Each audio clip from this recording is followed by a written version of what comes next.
마태복음을 쭉 살피고 있는데 마태복음에는 5가지 설교가 있습니다. 산상수훈이 있고 또한 제자 파송의 설교가 있고 천국 비유의 설교가 있고 신천지가 잘 사용하는 거죠. 4번째로는 공동체 강화에 대한 설교가 있고 5번째로는 종말 설교가 있는데 우리는 산상수훈은 살펴보았고 오늘 제자 파송에 대해서 제자도에 대해서 말씀하시는 10장을 우리가 살펴볼 것입니다. 하나님께서 직접 하시는 그 일은 전혀 하자가 없습니다. 그리고 천사를 통해서 하나님께서 하시고자 하시는 일들도 차질이 생기지 않았습니다. 다만 사람이 해야 될 그 일을 천사들을 통하여서 돕고 있는데 사람이 거부할 때에는 천사도 어찌할 수 없고 하나님의 일이 진행이 되지 아니하였던 것을 우리는 역사적으로 또한 우리 경험적으로 알 수가 있습니다. 그래서 사람이 해야 될 그 일들을 할 때에 하나님 앞에 도와주옵소서라고 기도를 하고 우리가 해야 될 그 일들을 어떻게 해야 되는지를 이제 마태복음 10장에서 주 열거를 하고 있는 것을 통하여 바로 감당할 수 있는 우리 모두가 되기를 원합니다. 먼저 1절 말씀을 다시 한번 더 보시면 예수께서 그의 12제자를 부르사 더러운 귀신을 쫓아내며 모든 병과 모든 약한 것들을 고치는 권능을 주시니라.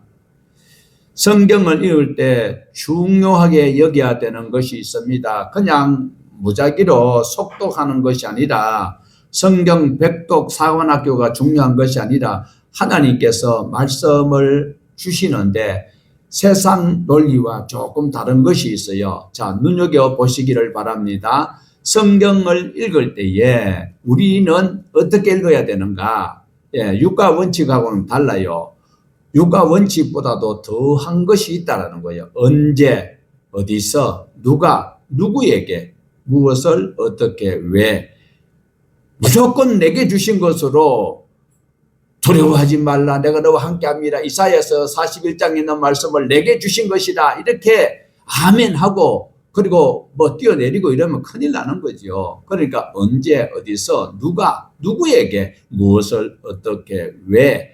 이 원칙 아래서 성경을 읽어갈 때에 우리가 굉장한 진리를 터득할 수가 있다는 겁니다. 매우 중요한 것입니다. 오늘 우리가 10장에서는 제자도에 대해서 살펴볼 것입니다. 제자는 무엇이라고 했습니까? 제자는 마데테스라는 것이에요. 배우는 사람이에요. 그리고 배운 대로 실천에 옮기는 사람이에요. 그것을 제자라고 말하고 있습니다. 그리고 우리가 또 다시 제자도에 대해서 살펴봐야 될 것이 먼저 누가복음을 잠깐 차용하여서 보셔야 될 것은 누가복음 6장 12절에서 13절입니다. 같이 보시겠습니다. 이때에 예수께서 기도하다 산으로 가사 밤이 새도록 하나님께 기도하시고 밝음에 그 제자들을 부르사 그 중에서 12를 택하여 사도라 칭하셨으니 여러분 사도라 칭하셨다라는 것 명심하셔야 합니다. 예수님의 제자 중에서 누가 있다라는 것입니까? 제자도 있고 사도도 있다라는 것 우리는 구분하여서 볼 수 있으면 좋겠어요. 그래서 제자도를 볼 때에 사도들에게 국한된 말씀이 있고 또한 제자들에게 하신 말씀도 있다라는 겁니다. 또한 보편적으로 적용하는 말씀이 있어요. 성경에 있는 말씀을 보편적으로 적용할 수 있는 것은 아니다. 사도들에게 국한된 것이 있고 또한 제자들이다. 70인을 제자 파송한 적도 있기 때문에 제자들에게 하신 말씀과 보편적으로 우리 모두가 다 적용해야 될 말씀이 따로 있다라는 것 우리는 꼭 명심하셔야 합니다. 당시에 사도들에게 국한된 것은 예수님의 직접적인 12명의 사도에게 국한된 말씀을 우리는 정리해서 볼 수 있으면 좋겠어요.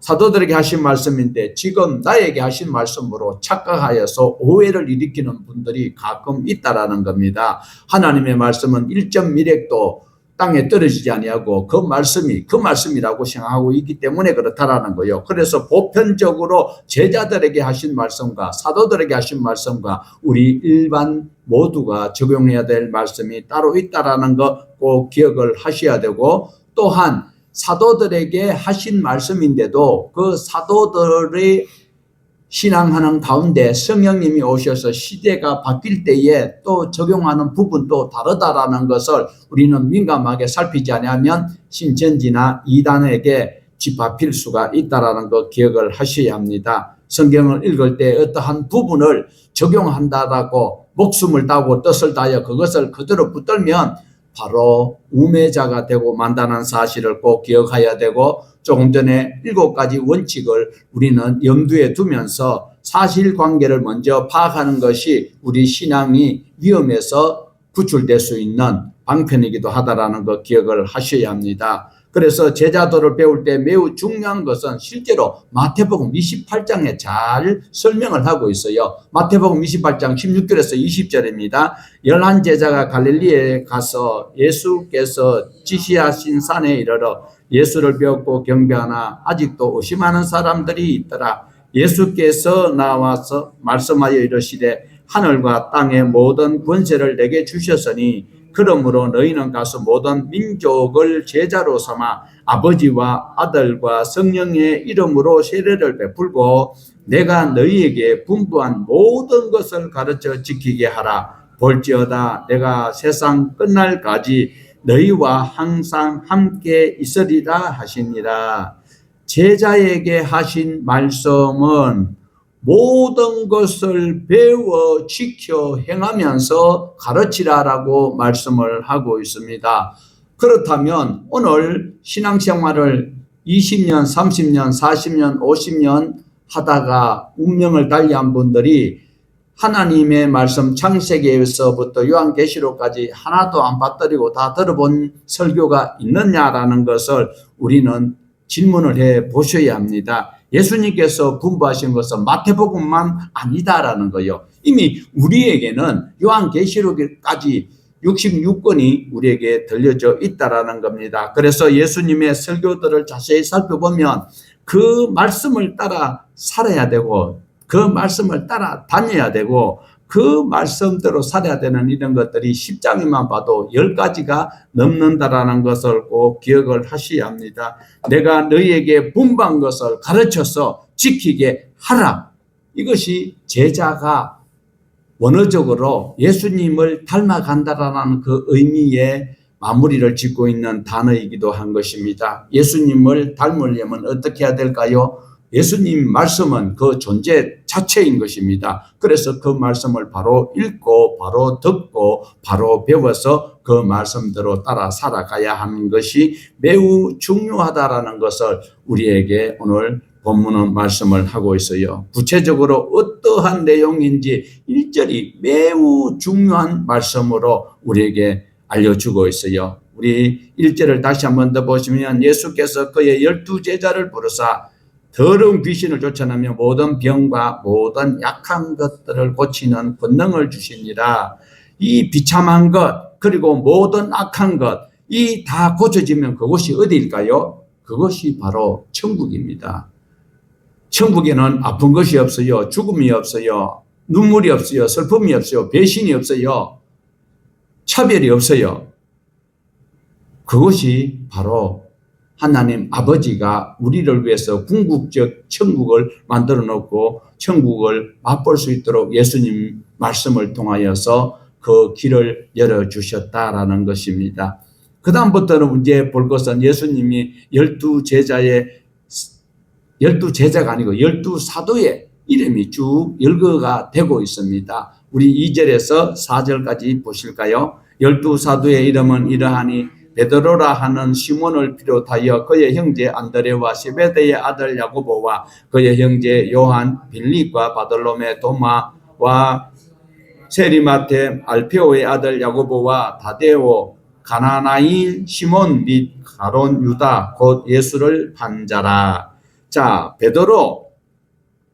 베드로라는 이름은 게바입니다. 게바. 예. 예수님은 헬라어를 쓰지 않으셨어요. 그리고 헬라어로는 예수님이 베드로야고 한 적은 없어요. 게바, 그리고 본명은 시몬이에요. 게바는 아람어예요. 그래서 예수님은 아람어로 게바를 불렀고 헬라어로 번역하면 베드로이고 원래 이름은 시몬이다라는 겁니다. 그리고 바돌로메라는 말이 나오는데 헬라어로는 바라 하면 아들이라는 뜻이에요. 그래 돌로메라는 이 사람이 아주 유명했던 사람인 것 같아요. 그러니까 돌메오의 아들이 바로 바돌로메인데 본명은 나다나엘이다라는 것입니다. 그리고 눈여겨보셔야 되는 것은 오해를 하면 안 되는 것은 여러분 가나나인이 있어요. 가나나인은 가나안 땅에 있는 사람이 아니고 가나나인 그래서 사람인자가 아니에요. 저것이 다 네 글자가 단어예요. 그래서 저 의미는 아람어인데 호젤로테스라고 해서 동요로는 열심히 있는 이런 말씀으로 하고 있는데 그러니까 가나나인은 열심당원이다. 이 사람들은 칼을 차고 다니면서 말고의 귀를 잘랐던 이런 사람들이 있다라는 것입니다. 그래서 가나나인은 바로 셀롯이라는 단어에서도 동요가 나오는데 질투가 있으면 질투는 어떤 것인가요? 경쟁심이 있는 거요. 그러니까 열심히 있다라는 의미다라는 거요. 그래서 우리가 말씀 속에서 사람의 이름 또한 눈여겨 보시면 좋을 것 같습니다. 자, 이제 5절에서 7절 말씀을 8절까지네요. 같이 보십시다. 예수께서 이 12를 보내시며 명하여 이르시되 이방인의 길로도 가지 말고 사마리아인의 고을에도 들어가지 말고 오히려 이스라엘 집에 잃어버린 양에게로 가라. 가면서 전파하여 말하되 천국이 가까웠다 하고 병든 자를 고치며 죽은 자를 살리며 나병 환자를 깨끗하게 하며 귀신을 쫓아내되 너희가 그저 받았으니 그저 주라. 자, 이 말씀 또한 보편적으로 적용하면 큰일 나는 수가 있어요. 12명이 사도들에게 12명의 제자에게 말씀을 하고 있어요. 어떻게 해요? 아무데나 가라 소리가 아니에요. 이방인에게는 가지 말라라고 말씀을 하고 있어요. 그래서 예수님께서 3년 반 동안 일을 하시면서 말씀을 가르치는 대상은 이방인이 아니었고 이스라엘 사람들이었다라는 겁니다. 민족들에게 먼저 보냄을 받았다라고 예수님께서 직접 말씀하셨습니다. 그래서 6절에 보면 바로 이방인에게도 가면 안 되는 것을 말씀을 하시면서 사도행전에도 그대로 나오고 있어요. 어떻게요? 사도행전 1장 8절에도 보면 성령이 너에게 임하시면 어떻게요? 예루살렘과 그 다음에 유대와 사마리아 이렇게 딴 것까지 점차적으로 나갈 수 있는 이런 기회를 주셨던 것을 볼 수 있어요. 그 다음에 7절에는 천국에 대한 말씀이 언급이 되고 있어요. 천국은 슬픔이나 눈물이 없는 곳입니다. 병력한 것이 없고 그리고 배신자도 없고 죽은 자를 살리면 그곳에서 부활하여서 신령한 채로 살아갈 수 있는 그것이 바로 7절에서는 병고침을 받고 배신이 없고 그러면 하나님 앞에 진정한 자유를 누리는 자유인으로 살아갈 수 있는 것을 말씀을 하시는데 8절에서는 모든 권능을 하나님께서 주셨어요. 우리가 할 수 있는 것 아무것도 없어요. 다시 한번 7절과 8절을 우리 한번 같이 보실까요? 가면서 전파하여 말하되 천국이 가까웠다. 병든 자를 고치며 죽은 자를 살리며 나병 환자를 깨끗하게 하며 귀신을 쫓아내되 너희가 그저 받았으니 그저 주라. 예수님이 당부하신 것입니다. 너희가 그저 받았으니 그저 주라. 9절에서 10절 말씀입니다. 너희 전대나 금이나 은이나 동을 가지지 말고 여행을 위하여 배낭이나 두벌 옷이나 신이나 지팡이를 가지지 말라. 이는 일꾼이 자기의 먹을 것 받는 것이 마땅함이니라. 이 내용 역시 12명에게 그리고 또한 70명의 제자들에게 국한된 말씀입니다.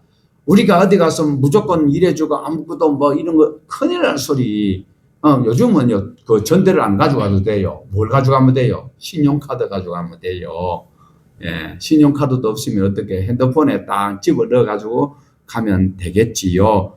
그러나 중요한 것은 일하는 사람의 자세에 대해서 말씀을 하고 있어요. 하나님께서 보내시는 일꾼들, 사도들이지만 일꾼들은 이런 자세를 가져야 된다라는 것을 말씀을 하고 있는데, 일꾼은 일한 대로 필요한 것을 공급받을 수 있는데 욕심을 부리면 안 된다라는 말씀이 내포되어져 있습니다. 욕심이 들어가면요, 모두가 다 왜곡되고 말아요. 성경을 읽을 때도 어떻게 해요? 하나님의 말씀이 어떠한가를, 하나님께서 무슨 말씀을 하시는가를 우리가 배우기 위해서 읽어야 되는데, 이 말씀을 가지고 내가 어떻게 적용해야 되겠다, 어떻게 해봐야 되겠다고 읽으면 성경 전체가 왜곡되고 만다라는 것입니다. 나의 성공을 위해서 성경을 읽지 말아야 합니다. 생명의 말씀을 통하여서 하나님께서 무엇을 어떻게 왜 나에게 이렇게 말씀하실까를 살펴보셔야 되는 것은 바로 우리 주님께서 이 70인 제자나 이 12사도들에게 명령하시는 그것은 착하고 충성되게 욕심 부리지 말고 섬기는 그 정직하고 성실하게 살아가야 될 것을 말씀하고 있습니다. 11절에서 13절입니다. 어떤 성이나 마을에 들어가든지 그 중에 합당한 자를 찾아내어 너희가 떠나가기까지 거기 머물라. 또 그 집에 들어가면서 평안하기를 빌라. 그 집이 이에 합당하면 너희 빈 평안이 거기 임할 것이요, 만일 합당하지 아니하면 그 평안이 너희에게 돌아올 것이니라. 당신은요, 숙박시설이 그리고 또 보안이 요즘처럼 잘 안 돼 있어요. 그래서 어떻게 해요? 아무데나 자면 큰일 나요. 지금 어디로 가라 그랬어요? 이방인에게로 가라 그랬어요? 유대인들에게 가라 그랬어요? 유대인들에게 가는 거예요. 유대인들은 나그네 대접하기를 잘 하는 거예요. 이 사람들이, 제자들이 가는 곳은 훈련되어 있는 하나님의 말씀이 생활화되어 있는 유대인들에게 갈 때에 나그네를 대접하는 거예요. 그러니까 아무 집에 들어가도 거기에 머물 수 있도록 대접을 하는 것이 관습이었기 때문에 필요한 것이지요. 요즘은 남의 집에 아무 데 들어가면 주거 침입으로 곤란한 일을 당할 수 있습니다. 중요한 것은 여기서 누구를 만나든지 간에 평안을 빌어주라고 말씀을 하고 있습니다. 예수님께서 앞에서 설교하셨던 내용도 보면 원수도 사랑하라고 말씀하셨거든요. 그래서 누구를 만나든지 평안을 빌어주라고 말씀을 하고 있습니다. 14절은 매우 중요한 메시지가 담겨져 있습니다. 같이 보십시다. 누구든지 너희를 영접하지도 아니하고 너희 말을 듣지도 아니하거든 그 집이나 성에서 나가 너희 발에 먼지를 털어버리라. 떨어버리라. 털어버리가 아니고 떨어버리라 합니다. 여러분, 성령님이 함께 하시면 모든 것이 저절로 될 것이다? 아닙니다. 왜냐하면 하나님은 사람의 인격을 존중하시기 때문에 성령을 거절하면 그 사람은 구원을 못 받아요. 그리고 하나님이 보낸 일꾼도 영접하지 아니하면 그 사람 또한 하나님이 예배해 놓으신 상급을 받을 수 없다라는 것입니다. 어떤 일이 생겼어요. 사건이 발생하면 그것을 수용한 사람이 있고 이해하는 사람이 있고 그것을 배척한 사람이 있고 반대한 사람이 있다라는 거예요. 그러나 모두가 다 하나님의 말씀이라고 해서 아멘 하는 사람은 없다라는 거예요. 교회 안에서도 지금도 신학자들도 다 갈라지고 있잖아요. 동일한 말씀인데도 그렇게 말씀하실 수도 있고 이렇게 말씀하실 수도 있다라고 자기 의견을 피력하는 자들이 들어있어요. 그래서 보편적으로 하신 말씀은 그대로 우리가 하나님의 말씀을 액면가로 받아들이는 것이 우리 신앙의 유익이 될 수 있다라는 것입니다. 예수님께서는 지금 부탁하시는 것은 강제로 무리하게 하지 마라. 상대가 원하지 아니하면 주지 말아라는 거예요. 무리하게 하다 보면 아무리 급해도 다급해도 상대가 원하지 아니하면 다음 기회로 선용하도록 우리에게 말씀을 하고 있습니다. 중요한 것은 충성을 하되 최선을 다하되 무리하지 마라. 강제성을 띠지 말라라고 말씀을 하고 있어요.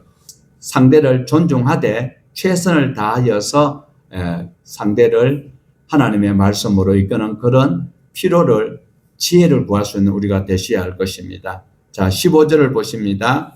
내가 진실로 너희에게 이르노니 심판날에 소돔과 고모라 땅이 그 성보다 견디기 쉬우리라. 누구가요? 하나님의 말씀을 거역하고 주의 종들을 박해하는 이 자들이 아예 수용 안 하고, 아니 그 사람들은 당연히 받아들이고 손님을 대접을 해야 되고 숙식을 제공해야 되는 이런 것들이 율법으로 정해져 있었어요. 그런데 그걸 배척하고 있었을 때는 그 발에 먼지를 떨어버릴 때에 소돔과 고모라보다도 더 견디기가 어려운 심판날이 기다리고 있다라는 것을 말씀을 하고 있습니다. 소돔과 고모라라는 것은 이미 끝났다라는 것입니까? 아닙니다. 끝이 아니에요. 소돔과 고모라가 심판이 있으면 심판 다음에 뭐가 있어요? 우리에게는 다시 아니 사람이 죽어서 낙원 가고 음부에 갔으면 끝난 것입니까? 아닙니다. 음부에 간 사람도 그리고 낙원에 간 사람들이야 하나님의 품 안에 갈 천국에 갈 확률이 훨씬 높다 뿐이고, 그리고 음부에 있는 자는 그로서 마감되는 것이 아니에요. 다시 백부자 심판이 남아있어요.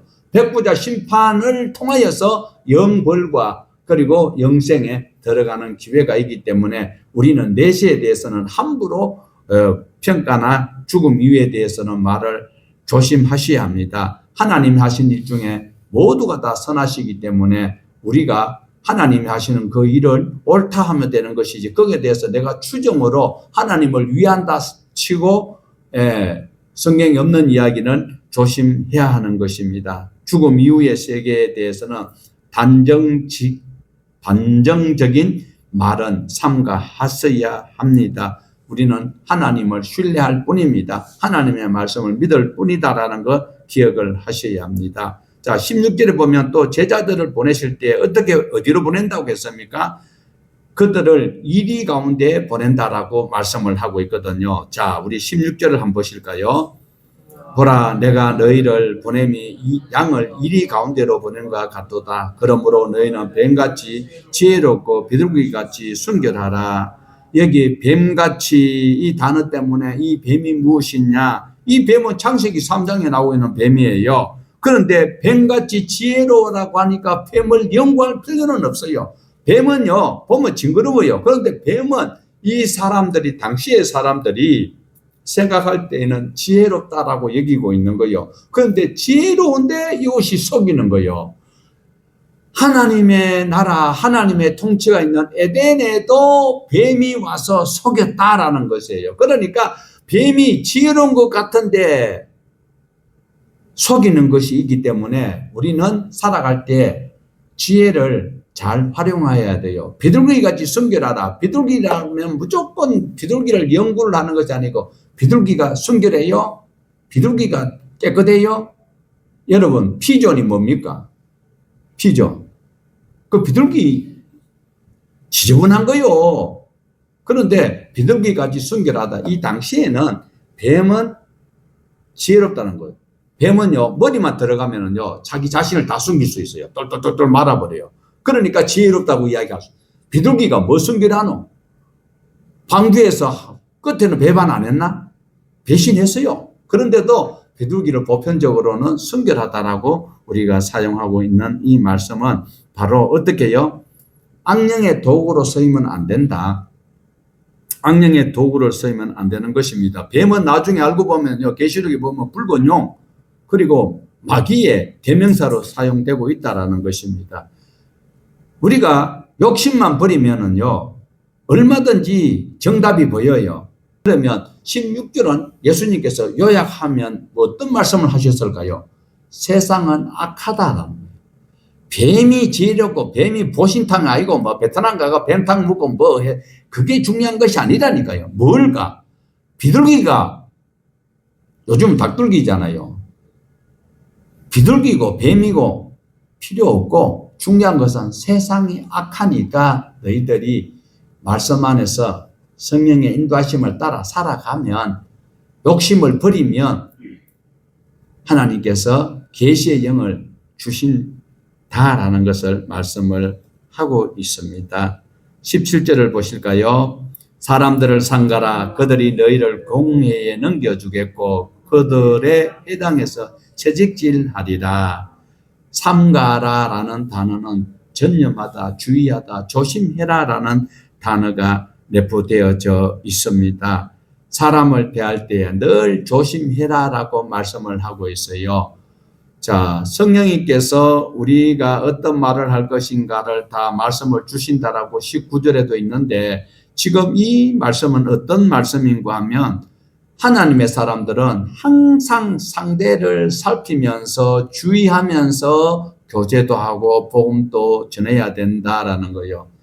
복음 전가한다고 여자들이 술 먹고 앉아있는 그 껄렁패들한테 그거 갖다가 몹쓸 짓을 당하는 그런 일들이 한두 번 있는 것 아니거든요. 그건 지혜롭지 않다라는 거예요. 사람들을 삼가라는 거예요. 주의하여서 봐야 된다. 프로세코 조심해야 되는 거예요. 18절입니다. 18절에서 19절입니다. 또 너희가 나로 말미암아 총독들과 임금들 앞에 끌려가리니 이는 그들과 이방인들에게 증거가 되게 하려 하심이라. 너희를 넘겨줄 때에 어떻게 또는 무엇을 말할까 염려하지 말라. 그때에 너희에게 할 말을 주시리니. 성령님이 오시면 예수님이 하신 말씀이 모두가 다 생각나시는 거거든요.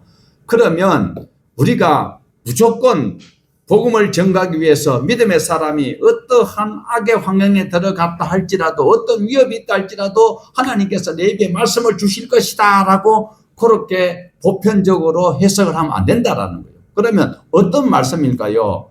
지금 순교를 당했던 사람들은 다 고통을 당했어요. 순교를 당할 때에 누구 앞에서 순교를 당해요? 권력자들 앞에, 통치자들 앞에, 악한 통치자들 앞에 갔을 때에 말을 잘 해야 된다라는 거예요. 왜? 지금까지 예수님께서 하신 말씀이 있거든요. 그러니까 성령님이 오시면 예수님께서 하신 것들이 다 생각나게 해주시는 거예요. 그래서 성령님이 우리에게 할 말을 주시리라고 하는 것은 무조건 막 일자 무식꾼인데도 막 하나님께서 입에 말을 넣어줘가지고 말을 척척척척 그렇게 미신적으로 지금까지 간증하는 분들이 들어 있어요. 하지만 19절에서나 18절에서 순교당했던 베드로도 누구에게 순교를 당했습니까? 바울도 어떻게 얼음을 당했어요? 전부 다 권력자들, 통치자들 앞에서 말을 잘못하면 목이 달아나는 수가 있었다라는 것입니다. 그래서 순교 당할 때에 고관 대작들 앞에서 말을 바로 해야 되고 잘 하여야 한다라는 것을 우리에게 말씀을 하고 있어요. 무엇을 말씀하고 있습니까? 우선순위를 먼저 정해라. 베드로도 복음을 전가할 때에 그들이 잡아가지고 매를 때리면서 하는 소리가 다시는 하나님의 말씀을 전가하지 말아 했을 때 내가 너희 말 듣는 것보다 하나님의 말씀이 듣는 것이 옳지 않겠느냐라고 우선순위를 정하였어요. 바울도 체포되어 가가지고 그 재판받을 때에 내가 묶인 것 이외에는 모두가 나와 같기를 원하노라라고 하나님의 말씀 위주로 전개했던 그런 성경의 내정을 볼 수가 있습니다. 사람을 만날 때에 우리가 고난을 당할 때에 힘들면요, 고통스러우면요, 막말이 막 나와. 왜 나를 건드리느냐고. 내가 가만히 있으면 내가 이 선한 사람을 왜 나를 화나게 하느냐고. 그러면 그 사람을 건드렸을 때 화나는 사람이 선한 사람이요. 막 건드리는데도 끝까지 참는 사람이 선한 사람이요. 전자요, 후자요? 장로님, 전자요, 후자요? 못 들었지? 전자라고? 자꾸 성경을 두둑하는 내가 이 속에 휘젓어도 올라올 게 없을 정도로 말씀으로 훈련되어 가는 사람이 어느 사람이다? 하나님의 사람이라는 거예요. 건드리는데도 성질을 안 내는 사람이 하나님의 사람이다라는 거예요. 그래서 고통스러우면요, 배신할 수 있어요. 그런데도 우리 주님께서 하시는 말씀은 바로 베드로나 예수님도 직접 그랬잖아요. 고난 당하시면서도 저들이 알지 못하여서 저들을 오히려 축복하는 그 모습을 우리는 성령님께서 예수님이 하신 그 일을 생각나게 하신다라는 것을 염두에 두셔야 되는 거예요. 무조건 믿습니다. 미신적으로 예수제들이 얼마나 신앙한다고 뭐 하면 뭐 감각적으로 뭐 체험적으로 체험은 주관적인 거예요. 객관화 될 수가 없어요. 베드로가 분명히 말했어요. 너희 말 듣는 것보다 하나님의 말씀 듣는 게 옳다고. 자, 20절에서 23절입니다. 말하는 이는 너희가 아니라 너희 속에서 말씀하시는 이 곧 너희 아버지의 성령이시니라. 장차 형제가 형제를 아버지가 자식을 죽이는데 내주며 자식들이 부모를 대적하여 죽게 하리라. 또 너희가 내 이름으로 말미암아 모든 사람에게 미움을 받을 것이나 끝까지 견디는 자는 구원을 얻으리라. 이 동네에서 너희를 박해하거든 저 동네로 피하라. 내가 진실로 너희에게 이르노니 이스라엘의 모든 동네를 다 다니지 못하여 인자가 오리라. 이 말씀은 뭐 우리가 다 잘 아는 말씀이잖아요. 예. 조용한 집안에 불신자 가정에 신앙인이 한 사람 들어가면 어떻게 돼요? 그 집안이 어떨 때 분란이 일어날까요? 제사가 있거나 명절이 있으면 항상 일어나는 거예요. 예. 그래서 우리가 여기서 중요한 것은 종말 때에 일어나는 이런 일들이 이제 쭉 나타나고 있는데, 앞에 있는 말씀을 여러분들이 읽어보면 다 아실 거예요. 지금 일어나고 있는 현재예요. 21절도 그렇고 22절도 그렇고. 그러나 23절을 우리 다시 한번 보십시다. 이 동네에서 너희를 박해하거든 저 동네로 피하라. 내가 진실로 너희에게 이르노니 이스라엘의 모든 동네를 다 다니지 못하여서 인자가 오리라. 여러분, 그럼 예수님께서 어떻게 해요? 이스라엘을 그 전체 동네를 다 다니면서 말씀을 증거하셨어요? 아니에요. 다 증거하시기 전에 어떻게 했어요? 잡혀서 죽으시고 그 다음에 사흘에 땅의 속에 있다가 부활하셔서 성천하셨어요. 그러면 어떻게 해요? 저 말씀은 어떤 말씀일까? 그래, 오리라는 단어가 엘코마인데 저기에서 그렇게 단정을 짓는 것보다도 어떻게 해요?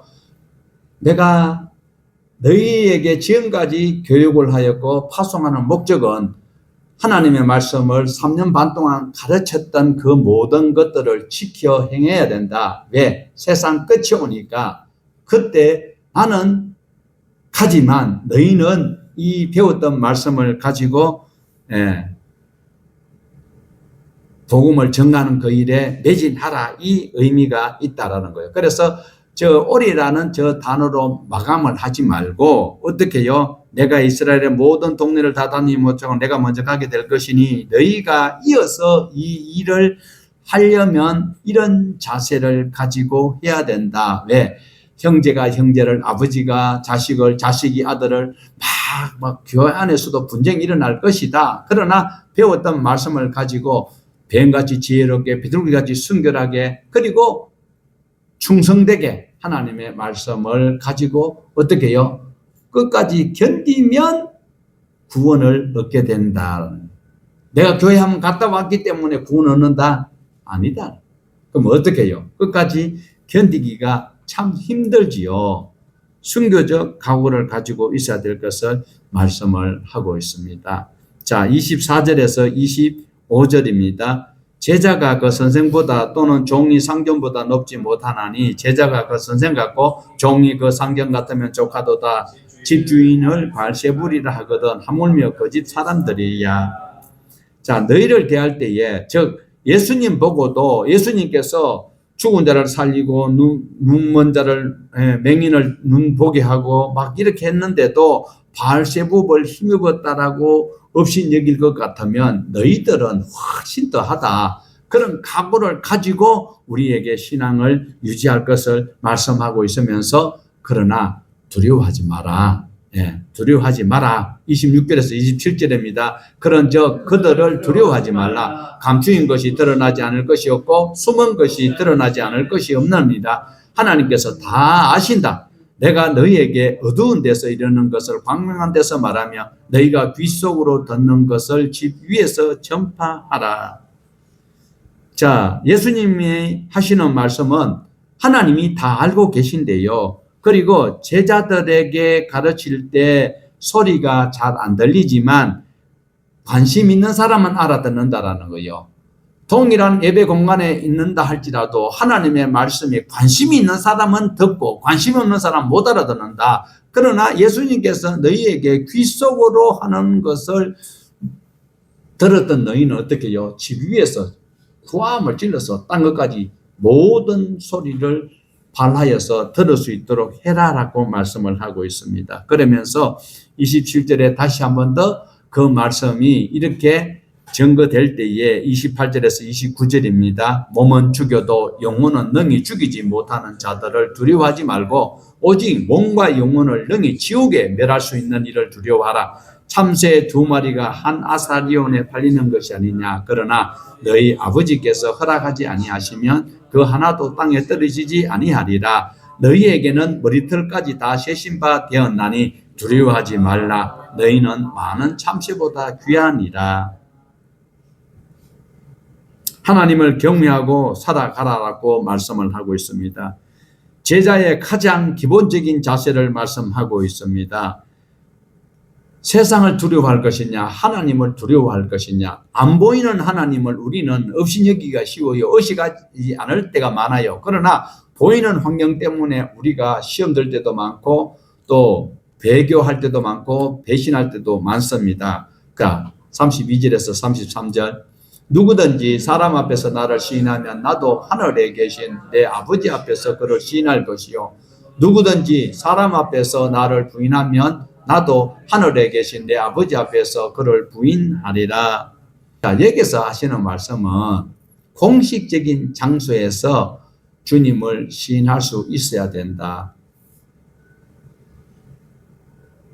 그러니까 지금 로마서에서도 이제 자세하게 이제 바울이 이 말씀을 인용해서 설명을 하고 있는데 누구든지 사람 앞에서 한다. 이거는 공회나 이런 데 잡혀가 가지고 너 예수 믿으면 내가 너를 죽이고 예수 안 믿으면 살려주겠다.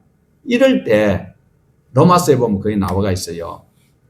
자, 내가 공회에 잡혀가 가지고 예수를 구주로 고백하는 순간에 그 유대 사회에서는 직장과 그리고 모든 경제 활동을 할 수 있는 자격이 박탈되고 그리고 40에 하나 감한 매를 맞아야 되는 거예요. 그리고 출교를 당하는 거예요. 그래 하면 어떻게 돼요? 출교를 당하게 될 때 그런 위기 속에서도 예수를 구주로 고백하면 예수님이 내 아버지 앞에서 내가 너의 모든 것을 책임져 주겠다는 이 말씀이잖아요. 34절 보십시다. 내가 세상에 화평을 주러 온 줄로 생각하지 말라. 화평이 아니요 금을 주러 왔노라. 누가복음에 보면 불을 던지러 왔다라고 말씀을 하고 있어요. 우리가 이 세상에서 꼭 기억을 해야 될 것은요. 하나님께서 악을 활동하도록 허락하셨다라는 거예요. 에덴 동산이 원래 천국이에요, 안 천국이에요? 천국이잖아요. 그 천국에도 뱀이 나타났잖아요. 뱀이 나타나는 이유가 뭐예요? 그 뱀새끼 막 그게 아니야. 악을 하나님께서 허락하신 것은 우리의 신앙을 검증하기 위한 검증원이 귀신, 마귀, 뱀 이런 것들이에요. 다음에 천년왕국도 천년이 끝나면 그 옥에 가다 놨던 것을 끄집어내 가지고 다시 테스트를 하는 거예요. 신앙을 검증하듯이. 그러니까 이 세상은 악한데 나를 박해하고 나를 힘들게 하는 것이 있는데 그것이 바로 나의 신앙을 검증하기 위해서 그렇다. 예수님이 이 세상에 화평을 주러 온 것이 아니라 바로 나의 신앙을 테스트하고 이겼을 때 주님과 관계가 형성된다라는 것을 말씀을 하고 있어요. 35절 내가 온 것은 사람이 그 아버지와 딸이 어머니와 며느리가 시어머니와 불화하게 악에 속한 자와 하나님께 속한 자가 부딪히게 되면 분명히 스파크가 일어나게 되어 있어요. 그러나 끝까지 견디는 자는 하나님 편이 되는 거예요. 못 견디면 마귀 편이 되는 거고 36절에서 38절 사람의 원수가 자기 집안 식구리라. 아버지나 어머니를 나보다 더 사랑하는 자는 나에게 합당하지 아니하고 아들이나 딸을 나보다 더 사랑하는 자도 내게 합당하지 아니하며 또 자기 십자가를 지고 나를 따르지 않는 자도 내게 합당하지 아니하리라. 꼭 기억하십시다. 아버지 어머니가 원수입니다. 부모를 공경하라고 했는데 눈에 보이는 부모를 원수로 생각하는 놈이 안 보이는 하나님을 믿을 수 있을까요? 없지요. 신앙의 우선순위가 잘 정리정돈될 수 있는 것이 산상설교 5가지 설교를 통하여서 마무리 지어져 갈 수 있어야 된다라는 것입니다. 우리 예수님께서는 항상 남을 나보다 낫게 생각하라고 말씀을 하고 계십니다. 자, 우리 39절에서 40절입니다. 자기 목숨을 얻는 자는 잃을 것이요 나를 위하여 자기 목숨을 잃는 자는 얻으리라. 너희를 영접하는 자는 나를 영접하는 것이요 나를 영접하는 자는 나를 보내신 이를 영접하는 것이니라. 자, 영생에 대하여 하시는 말씀입니다. 누구나 다 사도처럼 일할 수 있는 것은 아닙니다. 그러나 무조건이 아니고 말씀을 바르게 전달할 때 받아들일 수 있는 마음과 그리고 내가 말씀을 자신 있게 전할 수 있는 실력을 함양하였느냐가 중요한 것입니다. 바로 그러한 자세가 하나님을 받아들일 수 있는 마음을 가진 자일 것입니다. 41절에서 42절 선지자의 이름으로 선지자를 영접하는 자는 선지자의 상을 받을 것이요 의인의 이름으로 의인을 영접하는 자는 의인의 상을 받을 것이요 또 누구든지 제자의 이름으로 이 작은 자 중 하나에게 냉수 한 그릇이라도 주는 자는 내가 진실로 너희에게 이르노니 이 사람이 결단코 상을 잃지 아니하리라. 가장 작은 자가 누구일까요? 바로 예수님의 제자를 말하고 있습니다. 예수님의 말씀을 전가로 파송돼 나가는 그들에게 냉수 한 그릇이라도 주는 그 자에게 하늘의 상을 잃지 않겠다라고 약속하고 있습니다. 하나님의 일을 할 때에 동참하는 자가 바로 말씀 맡은 저와 여러분이 되셔야 할 것입니다. 협조해서 냉수 한 그릇이라도 준다면 그 상은 결코 헛되지 않고 잃어버리지 아니할 것이다 라고 말씀을 하고 있어요. 이 같은 말씀 속에서 행하는 자가 이 상을 받을 수 있는 자다라는 것을 말씀하고 있습니다. 이 모든 말씀을 준행하는 우리 모두 되어 주의 기쁨을 드리는 십자가 전달자 되기를 주님의 이름으로 축복합니다. 하나님